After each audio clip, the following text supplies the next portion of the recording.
Good morning मेरे प्यारे प्यारे बच्चों। चलो आज हम लोग सॉल्व करते हैं केमिस्ट्री पेपर जो आज आप लोगों का मॉर्निंग शिफ्ट में हुआ है।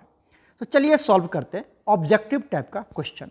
क्वेश्चन देखिए क्या कहता है, the empirical formula of the compound is. Compound का एम्पेरिकल फॉर्मूला दिया हुआ है, क्या दिया हुआ है? C2। देखिए मैं लिखता हूं यहां पर एम्पेरिकल फॉर्मूला को EF, कितना दिया हुआ है? CH2O। ठीक, उसके बाद and it's molecular mass is 150। ठीक है सर, और मॉलिक्यूलर मास को mm लिखते हैं, mm कितना दिया हुआ है? 150। ठीक है, अब आप देखिए पूछ रहा है the molecular formula of the compound क्या होगा, कंपाउंड का मॉलिक्यूलर फॉर्मूला क्या होगा। ठीक है, एम्पेरिकल फॉर्मूला दे रखा है, ये आपका एम्पेरिकल फॉर्मूला है, तो क्या मैं इससे एम्पेरिकल फॉर्मूला मास निकाल सकता हूं? एम्पेरिकल फॉर्मूला मास निकाल लेते हैं, मतलब इसका मास निकालना है। कार्बन का मास कितना हो गया? एक कार्बन है तो 12, दो हाइड्रोजन है तो 2, क्योंकि एक हाइड्रोजन का मास 1 होता है, और एक ही ऑक्सीजन है तो कितना हो गया? 16। तो 16 तो 18, 12 कितना हो गया? 30। तो ये जो 30 आया 30, ये क्या है? आपका एम्पेरिकल फॉर्मूला मास है। और मॉलिक्यूलर फॉर्मूला मास कितना दिया हुआ है? 150। तो यहां से हम क्या निकाल लेते हैं? n। n क्या होता है? Common factor. कॉमन फैक्टर को n से डिनोट करते हैं। ये कैसे निकालते हैं? आपने पढ़ा होगा, ये होता है molecular formula divided by empirical formula. यही तो होता है, आपने पढ़ा होगा मॉलिक्यूलर फॉर्मूला और एम्पेरिकल फॉर्मूला में क्या रिलेशन होता है। ठीक है, तो यहां से आपने पढ़ा है ना कि molecular formula is equal to n into empirical formula. तो इसी इक्वेशन की मदद से हमने ये निकाला है n। ठीक है, तो n इक्वल टू क्या हो गया? Molecular formula divided by empirical formula. क्या मैं इसको ऐसे भी लिख सकता हूं? देखिए तो मॉलिक्यूलर फॉर्मूला मास, इसको ऐसे भी लिख सकते हैं, divided by empirical formula mass. ठीक है, बताइए मॉलिक्यूलर फॉर्मूला मास कितना है? बच्चा ध्यान से देखो, मॉलिक्यूलर फॉर्मूला मास कितना है? 150, जो मॉलिक्यूलर फॉर्मूला का मास है, तो ये आपको 150 दिया हुआ है, right, divided by empirical formula का मास कितना निकाला आपने? 30 निकाला, तो 30। तो यहां से कितने बार में? 5 टाइम में। तो 5 जो है वो किसकी वैल्यू है? n की वैल्यू है, n। तो ये कॉमन फैक्टर आ गया 5। तो यहां से आपसे पूछ रहा है मॉलिक्यूलर फॉर्मूला, तो बताओ मॉलिक्यूलर फॉर्मूला क्या निकालोगे तुम? मॉलिक्यूलर फॉर्मूला क्या निकलता है? n। n का वैल्यू कितना है? 5। ये दिखा n, 5 इंटू एम्पेरिकल फॉर्मूला क्या था बताओ?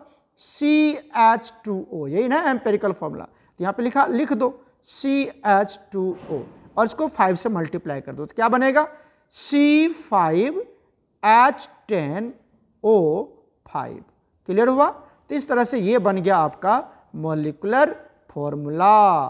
क्लियर है बच्चा? तो देख लो C5H10O5 कहाँ है, तो मुझे लगता है यही option A is correct. C5H10O5 option A is correct. ठीक है, क्लियर है यहां तक? चलते हैं नेक्स्ट क्वेश्चन पर। क्वेश्चन नंबर 2 देखिए, what is the oxidation state of sulphur in H2SO5। क्या दिया हुआ है? H2SO5। हमें सल्फर की निकालनी है, तो क्या मानेंगे इसको? X मान लेंगे। दो हाइड्रोजन, एक हाइड्रोजन पे +1, तो दो हाइड्रोजन पे +2 प्लस X प्लस एक ऑक्सीजन पे -2, तो 5 ऑक्सीजन पे -10। टोटल चार्ज कितना होगा? 0। ठीक है, क्योंकि ये मॉलिक्यूल न्यूट्रल है तो टोटल चार्ज 0 हो गया। यहां से x निकालते हैं तो क्या हो जाएगा? ये प्लस -10 उधर जाएगा तो +10 हो जाएगा, और ये +2 उधर जाएगा तो -2, कितना आ गया? -8, सॉरी +8। अब आप देखिए सल्फर मतलब x की वैल्यू क्या है? सल्फर है, x को सल्फर माना था, इस पे कितना चार्ज हो गया? +8। अब आप जानते हैं कि सल्फर कभी भी +8 ऑक्सीडेशन स्टेट में नहीं जाता, मतलब इस मेथड से निकालने पर यह मेथड हमारा क्या है? रॉन्ग। सल्फर ग्रुप 16 से बिलोंग करता है। जो सल्फर है वो किस एलिमेंट का, किस ग्रुप का एलिमेंट है? ग्रुप 16 के एलिमेंट्स है। और ग्रुप 16 का हाईएस्ट ऑक्सीडेशन स्टेट कितना होता है? +6। +6 मतलब ग्रुप 16 है तो +6 हाईएस्ट ऑक्सीडेशन स्टेट होगा। ग्रुप 17 है तो +7 हाईएस्ट ऑक्सीडेशन स्टेट होगा। ग्रुप 15 है तो +5 हाईएस्ट ऑक्सीडेशन स्टेट होगा। क्लियर है? तो सल्फर ग्रुप 16 से बिलोंग करता है, मतलब हाईएस्ट +6, मतलब सल्फर पर कितना आएगा? +6 ही ऑक्सीडेशन स्टेट होगा, तो +6 होगा, ना कि +8। क्लियर है? तो क्या होगा बच्चा, +6। तो आंसर हो जाएगा +6, लिख दोगे +6। क्लियर है? तो हाईएस्ट +6 में ही जाता है सल्फर। चलते हैं नेक्स्ट क्वेश्चन पर। नेक्स्ट क्वेश्चन देखिए, general formula of arene. Arene का जनरल फॉर्मूला क्या होता है? ये तो बाद में आपको पूरा डिस्कस किया ही गया होगा ग्रुप में, बट अभी आप नॉर्मली समझिए टिक कैसे लगाएंगे। CnH2n ये किसका होता है? अल्कीन का होता है। किसका होता है? अल्कीन। अल्कीन का जनरल फॉर्मूला आपने पढ़ा होगा ना बच्चा। अल्कीन का जनरल फॉर्मूला होता है CnH2n। ठीक है सर। H2n+2 ये तो कुछ होता ही नहीं बच्चा। अब एरीन है तो कार्बन भी तो होना चाहिए ना, तो इसमें तो कार्बन है ही नहीं, सिर्फ हाइड्रोजन है, तो ये भी नहीं होगा। यहां पर आ जाओ, इसमें CnH2n-2 ये तो अल्काइन का होता है। किसका होता है? अल्काइन का होता है, तो ये भी नहीं होगा। बच गया ये डी, तो डी वाला पार्ट ही होगा। ठीक है, क्लियर है? पता चेक कर लोगे ना, अल्केन, अल्कीन, अल्काइन का जनरल फॉर्मूला आपको पता है, तो ये होगा ही नहीं। एरीन पूछ रहा है, मतलब बेंजीन वाला रिंग वाला कंपाउंड पूछ रहा है, तो ये होगा इसका करेक्ट ऑप्शन डी। क्लियर है? चलते हैं next question. Question number 4, right the IUPAC name of the following compound. क्या दिया हुआ है? CH3 carbon C2H5। तो मैंने इसको एक्सपेंड कर रखा है, देख लो यहां पर ये कंपाउंड आपको दिया हुआ है ना, ये कंपाउंड आपको दिया हुआ है CH3 हमने इसको एक्सपेंड कर लिया। ये वाला जो कार्बन है, ये वाला कार्बन है। क्लियर है? Okay sir. और ये जो 3 CH3 है, CH3 कितने? 3 टाइम्स है, तो कहाँ कहाँ आया? एक CH3 यहाँ, एक CH3 यहाँ और एक CH3 यहाँ। क्लियर हो गया? 3 CH3। और ये जो आप देख रहे हैं C2H5, कौन सा? ये इधर देखो, ये जो C2H5 है इसको हमने एक्सपेंड कर दिया CH2 CH3। क्लियर हो गया सब कुछ? अब आप देखिए, ये वाला जो पार्ट है आपका, ये हो जाएगा सब्स्टिट्यूएंट। ये CH3 और ये CH3 क्या हो जाएगा बच्चा? ये CH3 और ये CH3 क्या हो जाएगा बताओ? सब्स्टिट्यूएंट हो जाएगा, सब्स्टिट्यूएंट। ठीक है, और क्या नाम होगा इसका? मिथाइल नाम होगा। तो लिख दिया हमने। तो क्या होगा बताओ? नंबरिंग किधर से करेंगे? जैसे सब्स्टिट्यूएंट जल्दी आ जाए, तो 1 2 इधर से नंबरिंग कर दिया, इस साइड में नंबरिंग हो गया। ये हो गया पेरेंट चेन। क्लियर?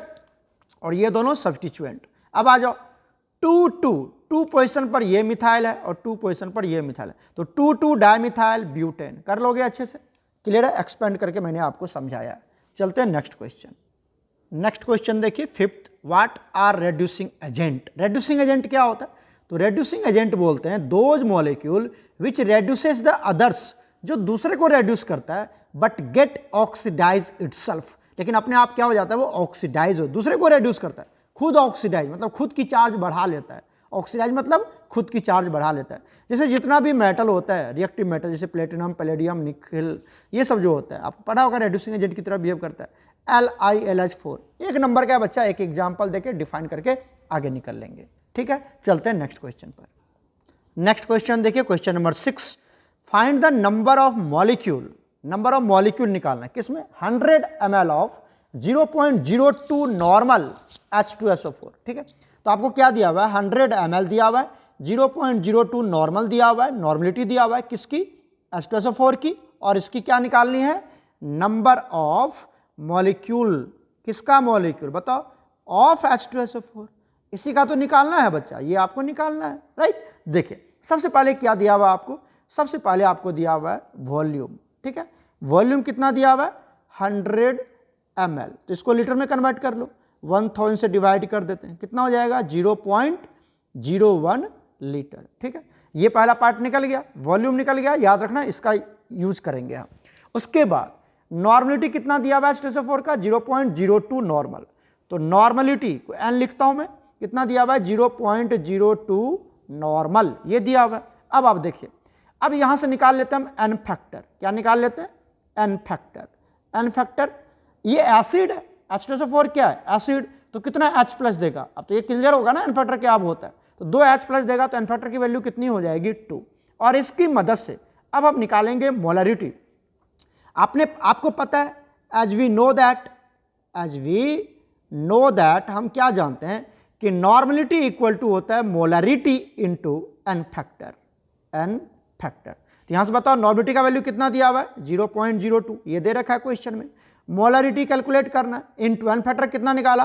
2, ये नहीं निकाला n फैक्टर 2। यहाँ से मोलरिटी निकाल लो, यहाँ से मोलरिटी की वैल्यू कितनी आ जाएगी 0.02 डिवाइडेड बाई 2 मतलब 0.01। तो ये आपका मोलरिटी आ गया, ये आपका मोलरिटी आ गया, ठीक है। और वॉल्यूम आपने पहले ही निकाल रखा है 0.01 लीटर, तो मोलरिटी और वॉल्यूम आ गया। तो हम जानते हैं कि मोलरिटी ऑल्सो वी नो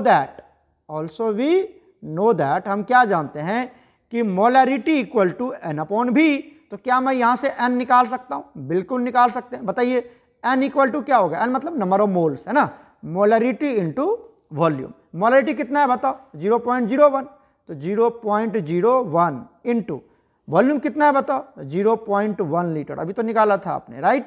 इसको मल्टीप्लाई कर लो तो नंबर ऑफ मोल्स निकल गया किसका H2SO4 का, कितना निकलेगा 0.001, ठीक है। ये नंबर ऑफ मोल्स आ गया यहाँ से। जब नंबर ऑफ मोल्स आ गया तो मॉलिक्यूल निकल जाता है। कैसे निकालते हैं? Number of molecules of H2SO4 कैसे निकालते हैं बताइए? मोल इंटू अवोगाड्रो नंबर, पता है ना आपको। तो मोल कितना है 0.001 इंटू अवोगाड्रो नंबर 6.022 इंटू 10⁻23, ठीक है। यहाँ से इसको सॉल्व करो, पॉइंट चला गया, नीचे में आ जाएगा 1000 और 3 जीरो कटेगा तो यहाँ पर 23 है तो कितना आएगा 20 ही आएगा। तो क्या होगा बच्चा 6.02 इंटू 10⁻20 मॉलिक्यूल आ जाएगा। कर लोगे सॉल्व अच्छे से? देख लो यहाँ पर आंसर कौन सा सही होगा, आंसर चेक करो। ये देखो यहाँ पर है 6.02 इंटू 10⁻2, तो ये तो होगा ही नहीं। यहाँ पर दे रखा है 6.0 पॉइंट नहीं दे रखा है, यहाँ पर देखना ये वाला आंसर, ये वाला सी वाला। अच्छा आ जाओ आगे, आगे में क्या दे रखा है 6.02 इंटू 10⁻2, यहाँ 2 है, ये भी नहीं होगा। यहाँ पे 18 दे रखा है 10⁻18, तो ये भी नहीं होगा। तो आंसर कौन सा होगा? अब यहाँ पर देखो 20 है लेकिन एक चीज मिस है, यहाँ पर पॉइंट आना चाहिए। क्या होना चाहिए? पॉइंट, समझ रहे हो? यहाँ पर आएगा 6.02 आएगा, ठीक है। तो पॉइंट यहाँ पर शायद छूट गया है, तो ये आंसर होगा सी, ठीक है। 20 दे रखा है। या फिर कहोगे सर बी में क्या अंतर है?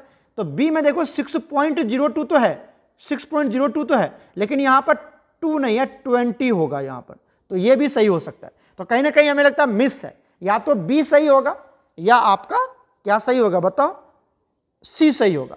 सी में क्या करना पड़ेगा? पॉइंट देना पड़ेगा तब सही होगा, और बी में क्या करना पड़ेगा? यहाँ पर 20 लिखना पड़ेगा तब सही होगा। क्लियर है ना? तो आंसर तो पता चल गया ना आपको, कितना आंसर आएगा, यही आंसर आएगा, ऐसे बनेगा। यहाँ पर कुछ मिस है, ठीक है। चलते हैं नेक्स्ट क्वेश्चन। नेक्स्ट क्वेश्चन देखो, correct ground electronic configuration of chromium निकालना आपको, क्रोमियम निकालना। तो क्रोमियम का एटॉमिक नंबर कितना होता है 24। क्रोमियम और कॉपर ये बहुत बार पूछ लेता है बच्चा 11th में, बहुत बार पूछ लेता है, तो मैं इस सबका बना देता हूँ। 24 है तो यहाँ पर आएगा आर्गन कितना होगा 18, यहाँ पर 4s1 और 3d5, ये इसका करेक्ट इलेक्ट्रॉनिक कॉन्फ़िगरेशन है क्योंकि हाफ फील्ड मोर स्टेबल है। क्लियर है? उसी तरह से अब यहाँ पर आ जाओ 29 में क्या होगा, जिसका एटॉमिक नंबर 29 है, कॉपर। आर्गन आएगा यहाँ पर, आर्गन का एटॉमिक नंबर 18, 4s1 और 3d10, ये आएगा बच्चा। क्लियर है ना? याद रखना इस तरह से, ये बहुत बहुत इंपॉर्टेंट है, दोनों इंपॉर्टेंट है, दोनों आपको याद होना चाहिए, कॉपर एंड क्रोमियम। ओके, चलते हैं नेक्स्ट क्वेश्चन पर। नेक्स्ट क्वेश्चन देखो, define isolated system. Isolated system क्या होता है? जो सिस्टम अपना ना तो हीट और ना तो एनर्जी ना ही मास सराउंडिंग को लॉस करता है, उसको बोलते हैं आइसोलेटेड सिस्टम। जैसे आप थर्मस फ्लास्क दे सकते हैं या यूनिवर्स भी लिख सकते हैं, ये तो पता है आपको।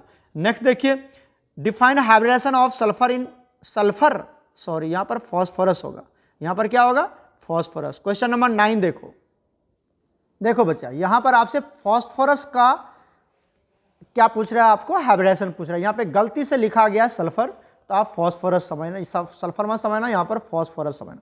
तो फॉस्फोरस की निकालनी है, ठीक है। तो फॉस्फोरस PCl5 में, तो फॉस्फोरस के पास 5 ही वैलेंस इलेक्ट्रॉन होते हैं, 5 ही वैलेंस इलेक्ट्रॉन होते हैं फॉस्फोरस के पास, और पांचों चला गया बॉन्डिंग में, मतलब 5 सिग्मा बॉन्ड है, 1 sigma 2 sigma 3 sigma 4 sigma 5 sigma. और स्ट्रक्चर इसका ऐसा ही होता है बच्चा, स्ट्रक्चर बिल्कुल ऐसा ही होता है PCl5 का, याद रखना, ये PCl5 का स्ट्रक्चर। तो 5 सिग्मा है, तो 5 सिग्मा के लिए क्या बनेगा बताओ, लोन पेयर तो है नहीं, हाइब्रिडेशन के लिए क्या निकालते हैं, हाइब्रिडेशन के लिए निकालते हैं हम नंबर ऑफ सिग्मा बॉन्ड, ठीक है, plus number of lone pair, ठीक है। तो लोन पेयर की वैल्यू कितनी है, 0, लोन पेयर तो है ही नहीं, तो नंबर ऑफ सिग्मा बॉन्ड कितना है, 5, तो क्या बनेगा sp3d, sp3d, कहां पर sp3d देख लो, तो option B is correct, option B is correct. Clear है यहां तक, कोई दिक्कत? चलो चलते हैं नेक्स्ट क्वेश्चन पर। नेक्स्ट क्वेश्चन देखिए, aluminium is diagonally related to, ये अच्छा क्वेश्चन है, इसको मैं आपको बना के दिखाता हूं।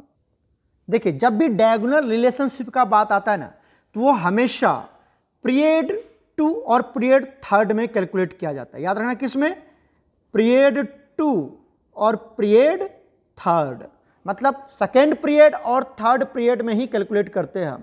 किस में कैलकुलेट करते हैं, second period and third period में डायगोनल रिलेशनशिप पता करते हैं। बोलोगे सर पीरियड फर्स्ट में, तो फर्स्ट पीरियड में तो कौन आएगा, हाइड्रोजन और हीलियम, तो इसकी तो बात ही छोड़ दो, हाइड्रोजन और हीलियम यहां पर ये शो नहीं करता है, ठीक है, फर्स्ट पीरियड की बात ही नहीं होगी क्योंकि उसमें हाइड्रोजन और हीलियम आता है।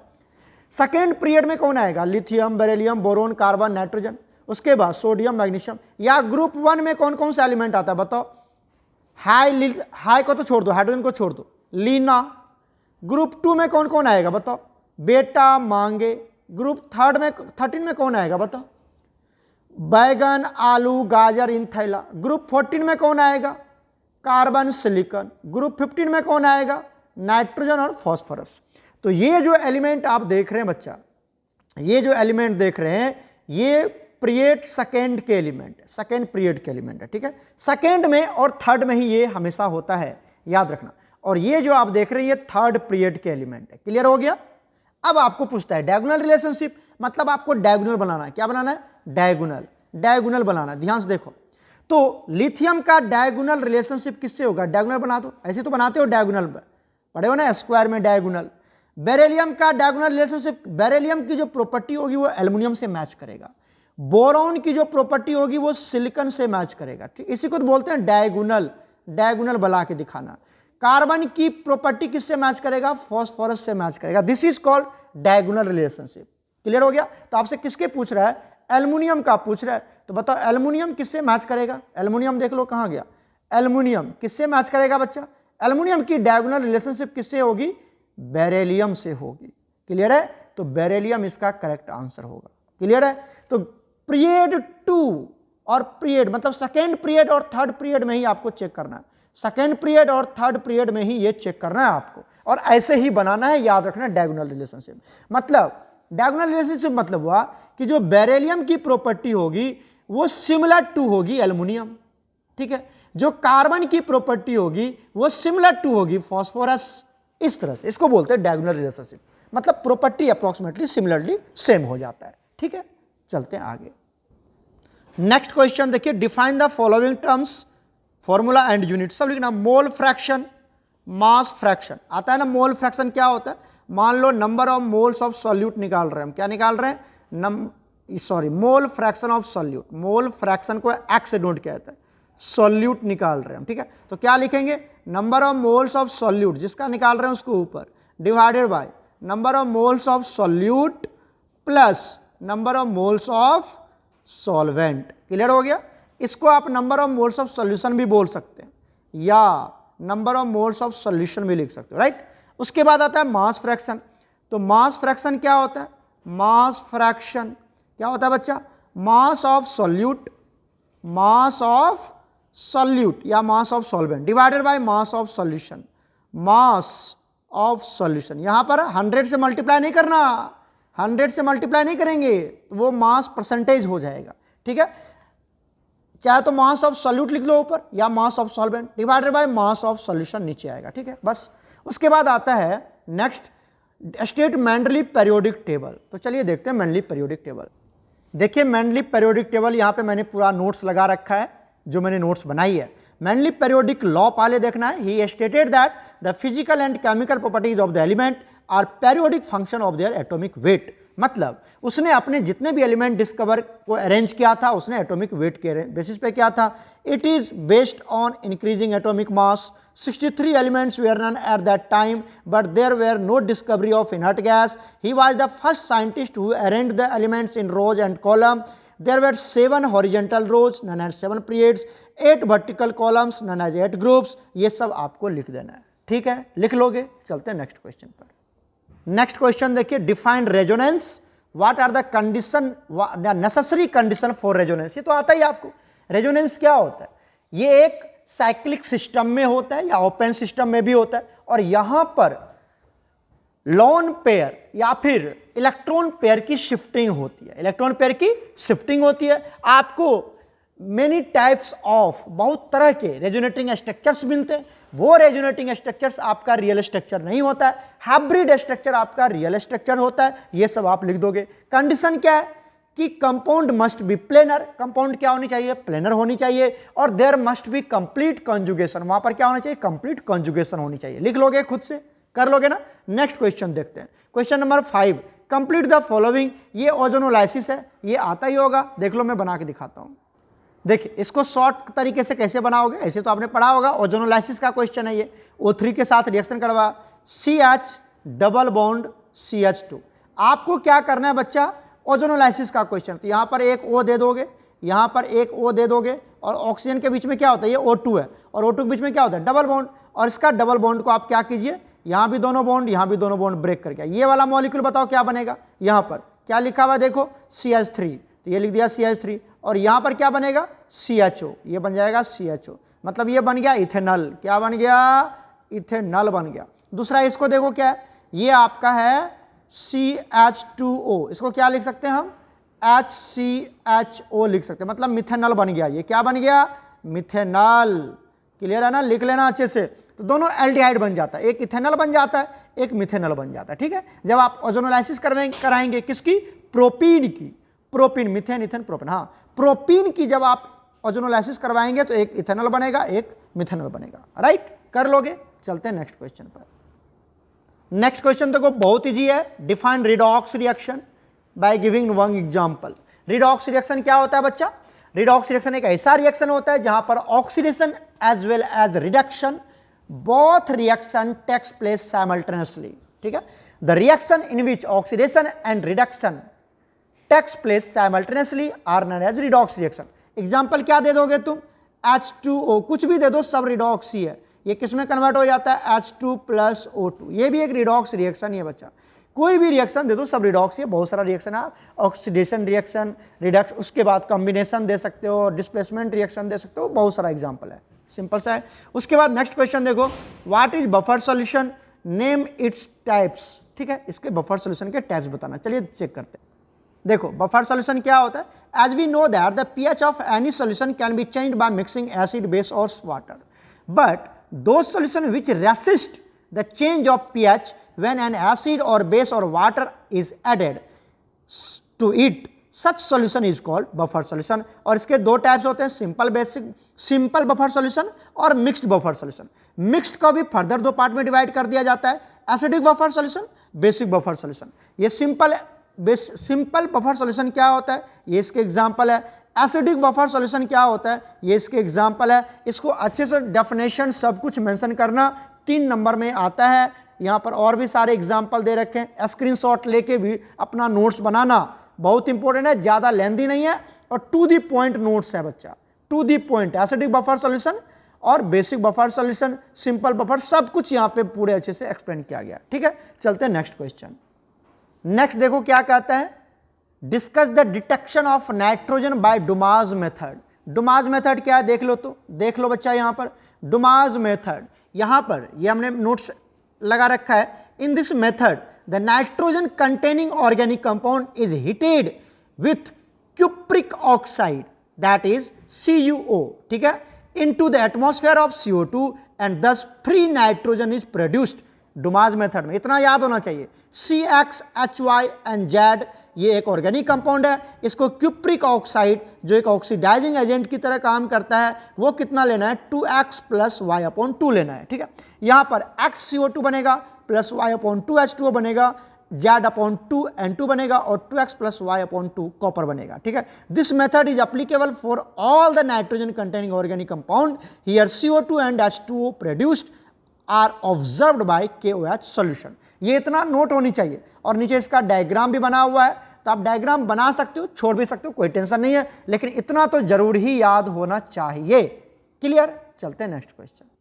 नेक्स्ट क्वेश्चन देखो, calculate the pH of 0.1 molar H2SO4। ये तो निकाल लोगे तुम, कितना दिया हुआ बताओ, 0.1 मोलर H2SO4, इसका pH निकालना है ना। तो सबसे पहले क्या लिख लेते हैं हम, H2SO4 को ब्रेक कर लो। H2SO4 ब्रेक करोगे तो क्या लिखोगे, 2H प्लस SO4 - 2, ठीक है। अब आप ध्यान से देखिए, यहां से क्या ये कुछ नहीं है तो कितना है 1, और ये कितना बना 2, क्योंकि हमें H+ से मतलब है। तो 1 मोल H2SO4 2 मोल H+ दे रहा है, तो कितना मोल है आपके पास बताओ, 0.1 मोलर है ये, तो कितना देगा 0.2 देगा, राइट। तो 0.2 मोलर आ गया आपके पास। क्या आ गया बताओ, H+ की कंसंट्रेशन कितनी आ गई, 0.2 मोलर, मतलब ये आ गया 2/10। पॉइंट हटाओगे तो 2/10 आ जाएगा। तो 2/10 को क्या लिख सकते हैं, 2 × 10⁻⁻1 लिख सकते हैं। ये आ गया आपके H+ की कंसंट्रेशन। और अब निकालना है pH, तो pH क्या निकालते हैं, -log concentration of H+ ion, तो 2 × 10⁻⁻1, ये तो आता ही आपको। यहां से क्या निकालते हैं, -log, और यहां पर आ गया 2 प्लस, यहां पर आएगा -log 10⁻⁻1, और ये आ जाएगा माइनस, तो माइनस ही रहेगा, log 2 का वैल्यू 0.3 प्लस, और इसको जब कैलकुलेट करेंगे तो इसका वैल्यू आएगा 1, ठीक है। और ये कैलकुलेट करने के बाद आ जाएगा 0.7 इसका pH हो जाएगा। कैलकुलेट है, सॉरी क्लियर है ये वाला वैल्यू। इस तरह से हम pH कैलकुलेट कर लेते हैं। ये देख लो स्क्रीन, और इसको नोट डाउन करना अच्छे से बच्चे, ठीक है।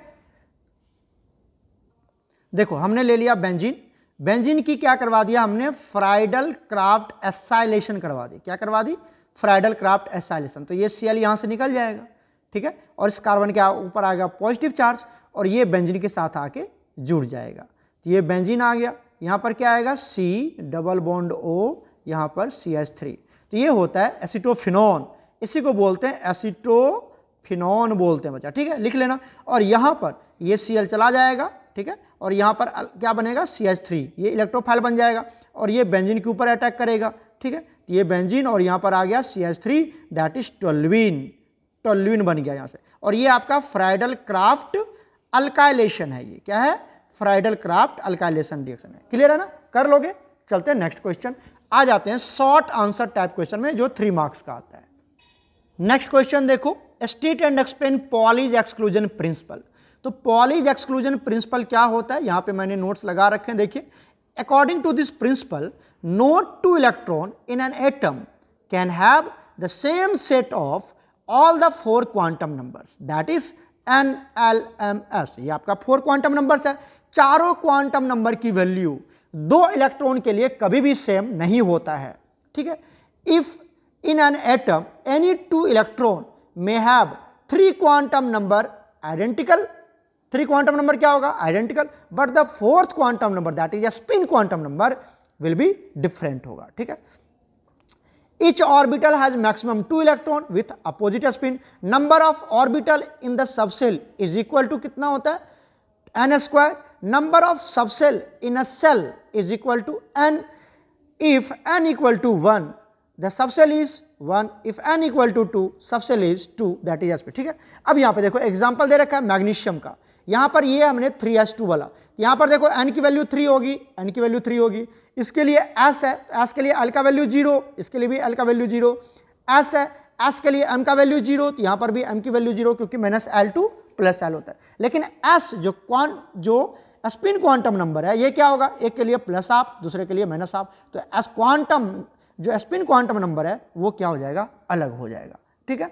इस तरह से मैंने इसका नोट्स भी भेजे हैं, तो आप इसको अच्छे से लिखना, आ जाता है ये 2 नंबर 3 नंबर में आ जाता है। नोट्स देख लो, अच्छे से कॉपी कर लेना इसको। क्लियर, चलते हैं next question.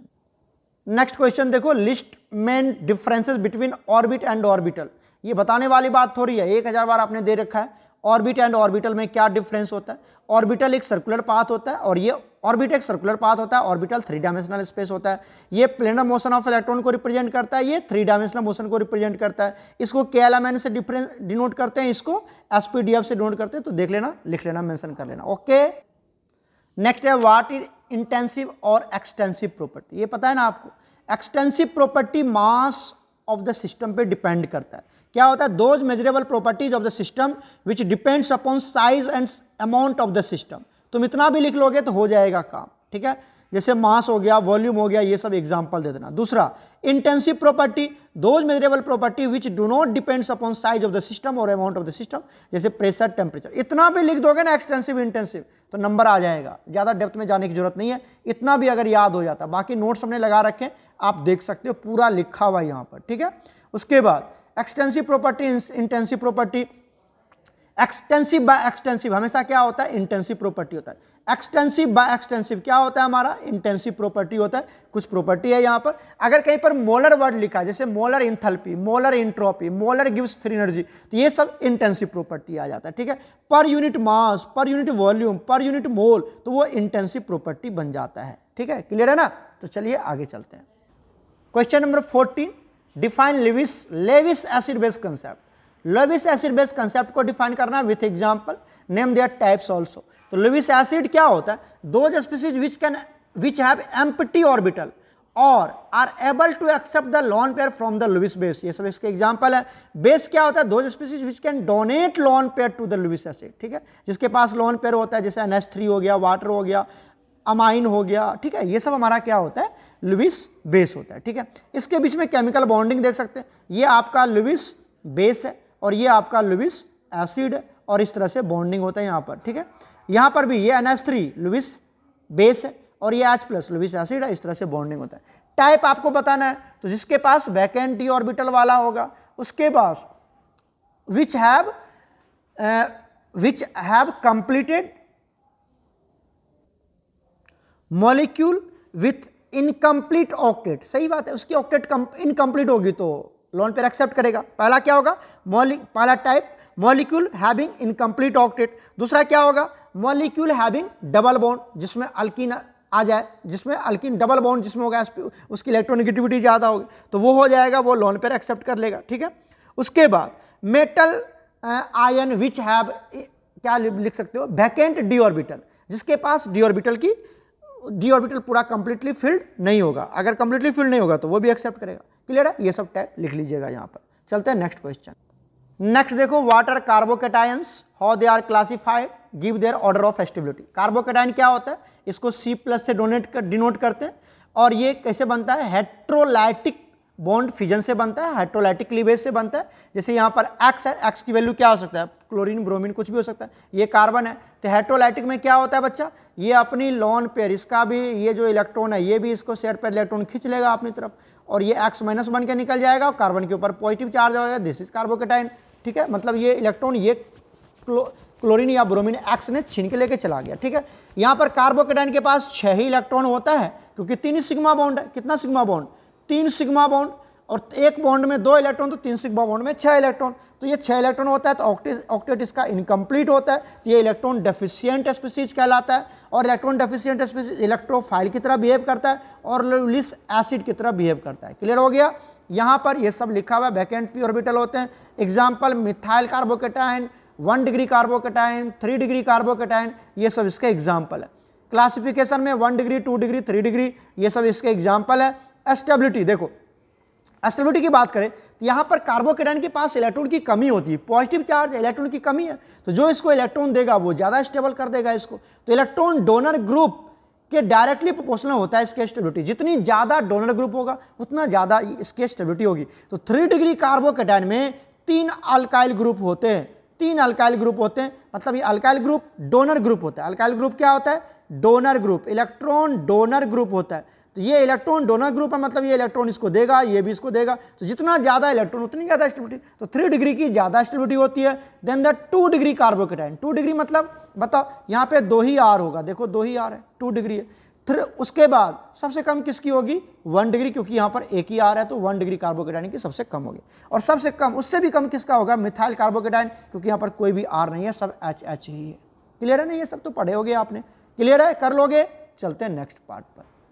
Question number 16, anti Markovnikov's rule क्या होता है, एक एग्जांपल देना। एंटी मार्कोनिकॉप्स रूल को क्या बोलते हैं, पेरोक्साइड इफेक्ट भी बोलते हैं, खराच इफेक्ट भी बोलते हैं।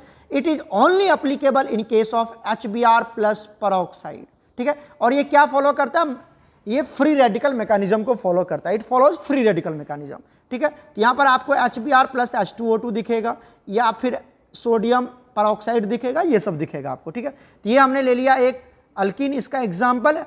और यहाँ पर अगर आपको एंटी मार्कोनिकॉप्स बनाना है तो मार्कोनिकॉप्स क्या कहता है, अगर आपको HCl दे रखा है, HBr दे रखा है, HI, तो ये मार्कोनिकॉप्स रूल फॉलो करेगा। और मार्कोनिकॉप्स क्या कहता है कि हाइड्रोजन वहां जाएगा जहां हाइड्रोजन ज्यादा है, हाइड्रोजन वहां जाएगा जहां हाइड्रोजन ज्यादा है। तो हाइड्रोजन कहां ज्यादा है बताओ, ये जो हाइड्रोजन HBr का H कहां जाएगा, जहां हाइड्रोजन ज्यादा है, इस H पे चला जाएगा, और Br यहां चला जाएगा। क्लियर है, इस कार्बन पे Br चला जाएगा, तो ये बन जाएगा प्रोडक्ट।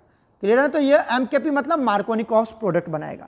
एंटी मार्कोनिकॉप्स कब बनाएगा, जब आपको पेरोक्साइड दिखा रहे, पेरोक्साइड लिखा हुआ रहेगा, जैसे देखो HBr दे रखा है और यहाँ पर H2O2, ये एंटी मार्कोनिकॉप्स रूल का एग्जाम्पल है, HBr प्लस H2O2, ये एंटी मार्कोनिकॉप्स, ठीक है। यहाँ पर हाइड्रोजन कहाँ जाएगा, ये जो हाइड्रोजन है HBr का वहां जाएगा जहां हाइड्रोजन कम है, यहां पर जाएगा, ये H पे C पे आ जाएगा H, और Br कहां जाएगा, जहां पर हाइड्रोजन ज्यादा है, तो ये आ जाएगा यहां पर। क्लियर है, आप यहां पर एक और भी एग्जांपल दे सकते हो, जैसे देख लो यहां पे एक एग्जांपल देते हैं, जैसे हमने ले लिया CH3 CH double bond CH2, ये सबसे छोटा एग्जांपल है, आप आराम से याद कर सकते हैं। यहां पर दे दिया हमने क्या किया बताओ, एक दे दिया HBr और दूसरा दे दिया H2O2, तभी तो एंटी मार्कोनिकॉप्स रूल है। ये क्या है बताओ, यहां पर क्या बनेगा, एंटी मार प्रोडक्ट बनेगा, एंटी मार्कोनिकॉप्स रूल लगेगा।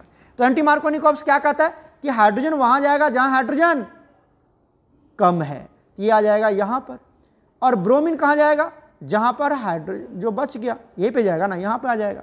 क्लियर है, तो क्या बनेगा CH3 CH2 CH2 और यहां पर Br लग जाएगा। क्लियर है ना, तो हाइड्रोजन वहां जाएगा जहां हाइड्रोजन कम है, ये एंटी मार्कोनिकॉप्स कहता है। और मार्कोनिकॉप्स कहता है कि हाइड्रोजन वहां जाएगा जहां हाइड्रोजन ज्यादा है। क्लियर है ना, याद हो क्या होगा, चलते हैं आगे। Next, what is aromaticity, what are necessary condition for the एरोमेसिटी।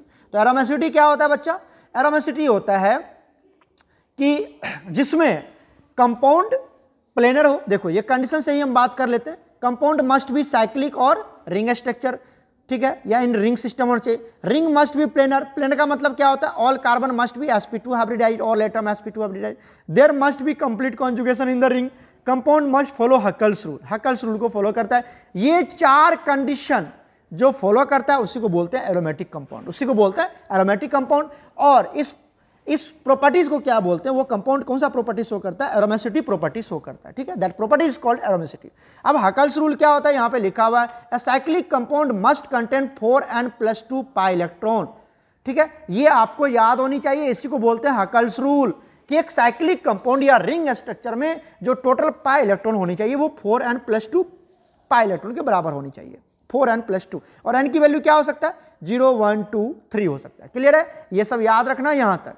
और एग्जांपल क्या दे सकते हो आप, एक एग्जांपल दे देना बेंजीन, तो those organic compound which is planar और ring structure along with the complete conjugation, those compound are known as aromatic compound due to, अब एरोमेटिक क्यों बोलते हैं, ड्यू टू प्लेजेंट स्मेल, इसमें एक अलग टाइप का स्मेल आता है इसलिए इसको एरोमेटिक कंपाउंड बोलते हैं। एग्जांपल बेंजीन दे देना। ओके, चलते हैं नेक्स्ट क्वेश्चन। नेक्स्ट देखो क्या दिया हुआ है, डिफाइन या explain disproportionation reaction with an example. Disproportionation reaction को ही क्या बोलते हैं, हम ऑटो रिडॉक्स रिएक्शन भी बोलते हैं, ठीक है। तो those reaction in which oxidising agent and reducing agent are the same compound, एक ही कंपाउंड ऑक्सीडाइजिंग एजेंट और एक ही कंपाउंड रेड्यूसिंग एजेंट की तरह बिहेव करता है, ठीक है। यहां पर oxidation number of the same element get changed, oxidation number मतलब ऑक्सीडेशन स्टेट एक ही एलिमेंट का कभी बढ़ जाएगा कभी डिक्रीज कर जाएगा। तो ये सब एग्जांपल है। क्लियर है, यहां पर सब कुछ लिखा हुआ है, ऑक्सीडेशन स्टेट सब कुछ लिखा हुआ है। Fluorine does not undergoes disproportionation reaction, fluorine कभी भी डिस्प्रोपोर्शनेशन रिएक्शन शो नहीं करता है, नोट से अच्छे से मेंशन कर लेना। ओके, नेक्स्ट हमारे पास water coordinate bond with example. Coordinate bond क्या होता है? It is the bond formed between two atoms in which the shared pair electron are donated. यहां पर एक एटम पूरा का पूरा डोनेट कर देता है टू द अदर एटम, ठीक है, अदर एटम को डोनेट कर देता है, पूरा का पूरा लॉन पेयर, अपना एक lone pair electron, shared pair electron donate कर देता है, ठीक है।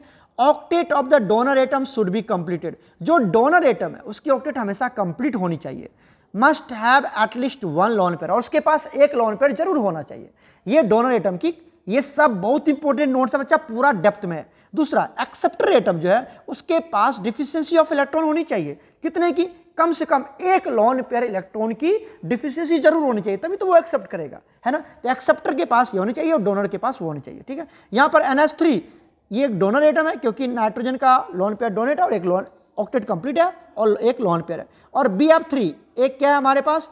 एक मॉलिक्यूल है जिसका lone pair, sorry, octet complete नहीं है, तो ये एक्सेप्टर एटम होगा। बोरोन, बोरोन एक्सेप्टर एटम होगा और नाइट्रोजन डोनर एटम होगा, और इस तरह से एक कोऑर्डिनेट बॉन्ड बनेगा। ये जो बॉन्ड आप देख रहे हैं, ये वाला बॉन्ड, ये कोऑर्डिनेट बॉन्ड को रिप्रेजेंट करता है, रिप्रेजेंट करते हैं एरो मार्क से, ठीक है।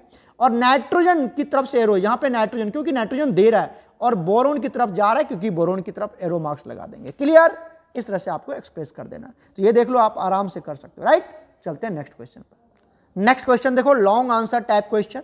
What are quantum numbers? ये तो 1000 बार करे होंगे। क्वांटम नंबर्स क्या होता है? 4 नंबर का सेट होता है। क्या क्या होता है? N, L, M, S, ठीक है। ये नोट्स देख लो और इसको अच्छे से मेंशन करना अपने कॉपी में। देख लो, स्क्रीन पूरा विजिबल होगा। एस प्रिंसिपल क्वांटम नंबर को N से, और ये किसके बारे में बताता है? ऑर्बिट या सेल के बारे में बताता है, ठीक है। K के लिए N की वैल्यू 1, L के लिए 2, ये सब अच्छे से मेंशन करना सब कुछ, ठीक है। आगे चलते हैं, देख लो यहाँ से। दूसरा होता है एजीमुथल क्वांटम नंबर, ठीक है, जिसको हम एंगुलर क्वांटम नंबर भी बोलते हैं, एल से डिनोट करते हैं। और ये सबसेल के बारे में बताता है। सबसेल क्या होता है हमारे पास? SPDF, और इसके लिए एस की वैल्यू कितनी होती है? 0, P के लिए 1, 2 के लिए, D के लिए 2 और F के लिए 3। और शेप की बात करें तो एस का शेप कैसा होता है? सिमेट्री स्फेरिकल होता है। P क्या होता है? डंबल होता है। D क्या होता है? Double dumbbell. और F क्या होता है? Highly complicated. ये सब अच्छे से मेंशन करना, ठीक है बच्चा, ये सब। और ये सब देख लो यहाँ से। दूसरा होता है मैग्नेटिक क्वांटम नंबर, किसके बारे में बताता है? ऑर्बिटल के बारे में होता है, बॉक्स से डिनोट करते हैं, ठीक है। और जो M का वैल्यू होता है वो L पे डिपेंड करता है, और जो L का वैल्यू, जैसे L का वैल्यू जो भी होगा, L के लिए, S के लिए L का वैल्यू क्या होता है? 0, तो M का वैल्यू होगा -L2 + L। जैसे L का वैल्यू F के लिए क्या होता है? 3, तो M का वैल्यू क्या होगा? -32 + 3। और ये इतना, मतलब जितना वैल्यू आएगा उतना बॉक्स बनाएंगे, आपको उतना बॉक्स बनाएंगे। यहाँ पर 5 वैल्यू आया तो 5 बॉक्स बनेगा। यहाँ 3 आया, -1, 0, 1, तो यहाँ पर 3 बॉक्स। यहाँ पर 1 ही आया 0, तो 1 ही बॉक्स। तो इस तरह से क्लियर है ना यहाँ तक? ये सब अच्छे से बनाना बच्चा, अच्छे से बनाना। क्लियर है बच्चा? ये सब देख लो, 1000 बार आपने ये एग्जाम दे रखा है क्वांटम नंबर का, तो आपको आता ही होगा। चलते हैं नेक्स्ट पार्ट पर। नेक्स्ट देखो क्या कहता है? Describe the main Bohr's postulates. अच्छा, बोर्स पोस्टुलेट लिमिटेशन ये सब लिखना। बोर्स पोस्टुलेट क्या कहता है? There is a atom has a centre known as nucleus, electron always revolve in a fixed circular path, that path is called shell और orbit. Electron always revolves in a shell, into a shell with constant energy, constant energy के साथ वो revolve करता है, that is during motion. Electron don't release और gain energy. ये सब आपको मेंशन करना है। फोर्थ पॉइंट क्या कहता है? देयर इज अट्रैक्शन फोर्स और electrostatic force between the nucleus and the electron is equal to the centrifugal force. ये सब डायग्राम आपको बना लेना है। ये सब नहीं भी बनाओगे इतना डायग्राम तो काम चल जाएगा आपका। फिफ्थ पॉइंट क्या कहता है? Electron will rotate only in that orbit in which angular momentum of the electron is the integral multiple of h/2 पाई। ये सब वैल्यू याद होना चाहिए। एंगुलर, जिसको हम क्या बोलते हैं कि angular momentum of an electron is quantized. ये याद रखना है कि MBR = NH/2 पाई। ये सब याद होना चाहिए। ये बना भी सकते हो, नहीं भी बना सकते हो, लेकिन ये सब याद होना चाहिए कि MBR = NH/2 पाई होता है, ठीक है। उसके बाद each stationary orbit have a fixed or definite amount of energy, so these orbit are also called an energy level और डिनोटेड बाय 1, 2, 3, 4 ऑर्बिट को ही बोलते हैं, ठीक है। KLMN4 ये सब एक्साइट करते हैं, डिनोट करते हैं। क्लियर हो गया?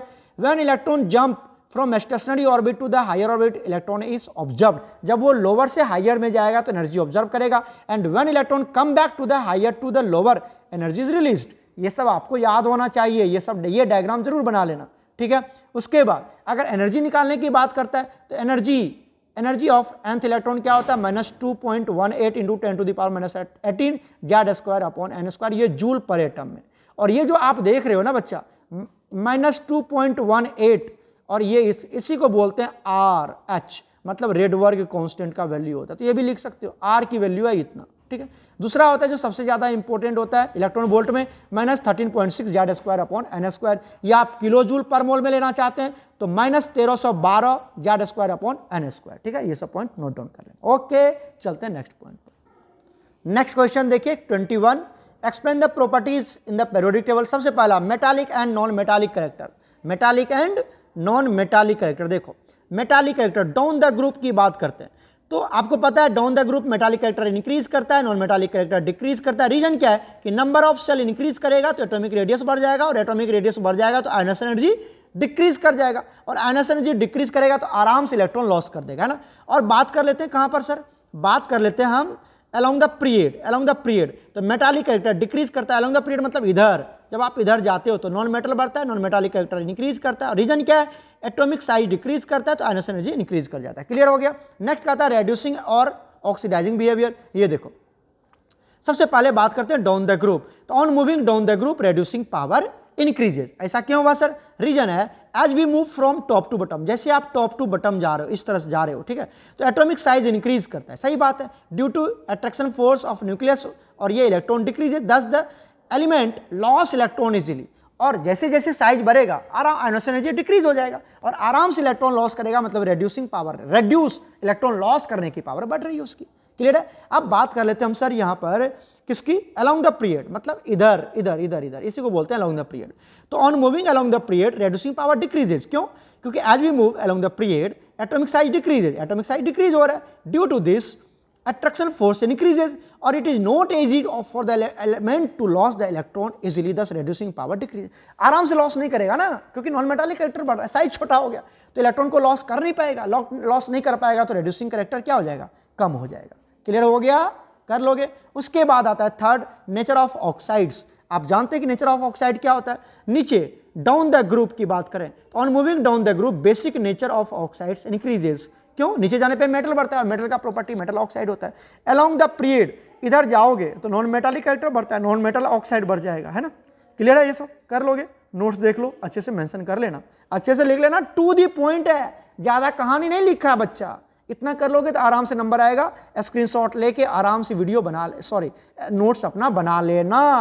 ओके, चलते हैं नेक्स्ट क्वेश्चन पर। नेक्स्ट क्वेश्चन देखिए, explain factors of affecting electronegativity, right it's periodicity in the period और ग्रुप्स, ठीक है, व्हाट इज एनोमलस प्रॉपर्टीज, ये सब। इलेक्ट्रोनेगेटिविटी क्या होता है ये पूरा लिखा हुआ है, tendency of an atom, it is the tendency of an atom in a molecule to attract the covalent bounded share paired electron, ठीक है, it is properly of the bonded atom, it is the property of the bonded atom, मैं क्या पढ़ रहा हूँ, it cannot be measured experimentally, it has no unit, it is experimentally, it is sorry the electronegativity of an atom is not constant, ये constant नहीं होता है, ठीक है, इस तरह से लिख देना। उसके बाद कौन कौन सा फैक्टर अफेक्टिंग करता है, तो इलेक्ट्रोनेगेटिविटी का जो वैल्यू होता है वो ऑक्सीडेशन स्टेट पर डिपेंड करता है, ठीक है। उसके बाद इलेक्ट्रोनेगेटिव हाइब्रिडाइजेशन पर डिपेंड करता है, जितनी ज़्यादा परसेंटेज एस कैरेक्टर होगी उतनी ज़्यादा उसकी हाइब्रिडेशन होगी। एसपी की हाइब्रिडेशन देखो, इसमें परसेंटेज एस कैरेक्टर 50% है तो यहाँ इलेक्ट्रोनेगेटिविटी ज़्यादा है, 3.29 है, ठीक है, इस तरह से याद कर लेना। अलोंग द पीरियड या from the left to right atomic size decrease करता है तो ज़्यादा इफेक्टिव बढ़ेगा, इलेक्ट्रोनेगेटिविटी बढ़ जाएगा। इस तरह से इलेक्ट्रोनेगेटिविटी का वैल्यू भी दे रखा है। यहाँ पे कुछ कॉमन टर्म हमने लिखा हुआ है कि हाइड्रोजन और फॉस्फोरस की इलेक्ट्रोनेगेटिविटी अप्रोक्सीमेटली इक्वल होता है 2.2 के बराबर। नकल समझ रहे हो, इसकी 3 होता है। CSI कसाई का 2.5 होता है, मतलब कार्बन सल्फर आयोडीन की 2.5 का। ये कुछ रूल्स है, आप मतलब दिमाग में लेके चलना, ठीक है। अब बात करते हैं down the group, atomic size बढ़ता है, जेड इफेक्टिव घटेगा तो इलेक्ट्रोनेगेटिविटी वैल्यू डिक्रीज हो जाएगा। क्लियर है, एग्जांपल भी दे रखा है यहाँ से। एनोमलस प्रॉपर्टीज की बात करते हैं तो it is the first element of every group shows different properties rest of all the element. जितना भी ग्रुप है, ग्रुप 13, ग्रुप 14, ग्रुप 15, 16, उसका पहला एलिमेंट सभी से अलग होता है। क्यों होता है ऐसा, क्यों होता है, ड्यू टू स्मॉल साइज, क्योंकि ऊपर वाला एलिमेंट की साइज छोटी होगी। अरे बच्चा, सबसे पहला जो जैसे कार्बन नाइट्रोजन, जैसे कोई मान लो हमारे पास है ग्रुप 13 के elements, boron, aluminium, gallium, indium, thallium, तो बोरोन की साइज सबसे छोटी होगी ना, तो स्मॉल साइज छोटी होती है। साइज छोटी होती है, हाईएस्ट आयनस एनर्जी होगा, सीधी सी बात है। इलेक्ट्रोनेगेटिविटी भी ज्यादा होगी। Non ability of D orbital, तो जो जो पहला एलिमेंट है उसके पास डी ऑर्बिटल नहीं होता है, याद रखिएगा, वैकेंट डी ऑर्बिटल, मतलब नॉन अवेलेबल, यहाँ पर होता ही नहीं, वैकेंट नहीं होता ही नहीं है। क्लियर है ना? तो ये सब एनोमलस प्रॉपर्टी शो करता है। ये क्लियर है, लिख लोगे। अच्छा, 2 क्वेश्चन मैं आपके ऊपर छोड़ रहा हूँ, ये आपने बहुत बार लिखा है। ली चैटर्स प्रिंसिपल क्या होता है, मैंने इसका नोट्स बना दिया है यहाँ पर, आप देख सकते हैं ली चैटर्स प्रिंसिपल का नोट्स बना हुआ है, ठीक है, मैंने यहाँ पर ऐड कर रखा है। वीडियो थोड़ा लेंदी हो रहा है, तो आपने तो 1000 बार पेपर दे रखे हो बच्चा, ये you will do your self, ठीक है। ली चैटर्स प्रिंसिपल बहुत बहुत इंपॉर्टेंट है। और इलेक्ट्रोमेरिक इफेक्ट, ठीक है, उसके बाद इंडक्टिव इफेक्ट, हाइपर कंजुगेशन, ये आप खुद करेंगे, ठीक है। नहीं होगा तो आप अपने सर से पूछेंगे, फिर भी अगर आपको नोट्स चाहिए तो बताना, ग्रुप में हम शेयर कर देंगे आपको, ठीक है बच्चा। गॉड ब्लेस यू ऑल, इतना ही रहने देते हैं।